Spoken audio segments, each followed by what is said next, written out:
सुरेखा पुणेकर असतील हो. की आपल्या जयश्री गडकर असतील किंवा बऱ्याच लोकांनी लावण्या सादर केल्या.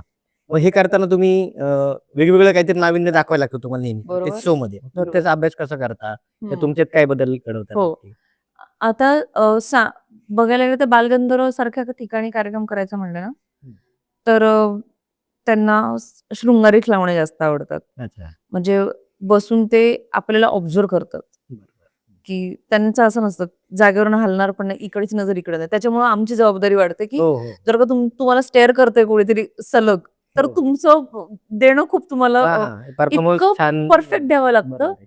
की तुमचा पदन्यास व्यवस्थित असावं लागतं. कारण की जाणकार बरोबर आहे. प्रेक्षक पुण्यामध्ये बघायला मिळतं. हो.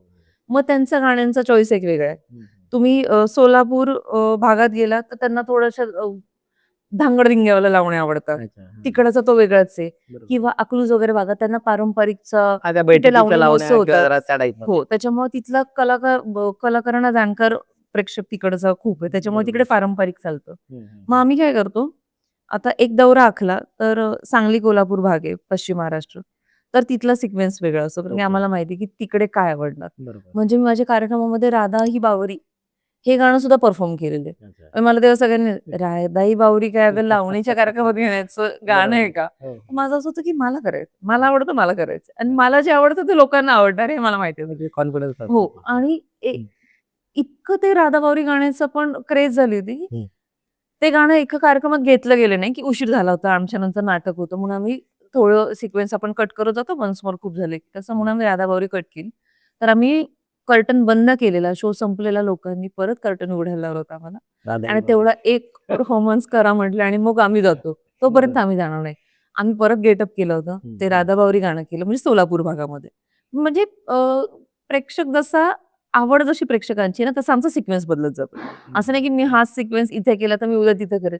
तिथे ते आवडेल याची गॅरंटी नाही घेऊ शकत आपण, की आज इथे आवडलं म्हणून पश्चिम महाराष्ट्रात मी तेच करेल प्राउड आणि वेगळा आहे. प्राउड वेगवेगळा आहे. प्रत्येकाचा चॉईस वेगळा आहे.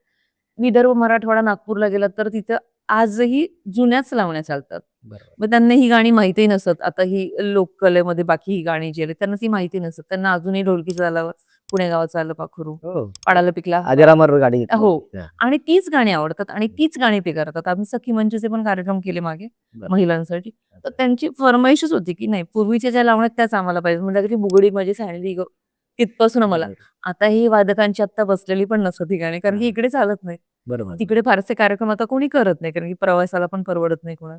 तर सखी मंचचं होतं तेव्हा मग पण जसा-जसा भाग बदलत जातो तसा-तसा गाण्यांचा सिक्वेन्स बदलत जातो.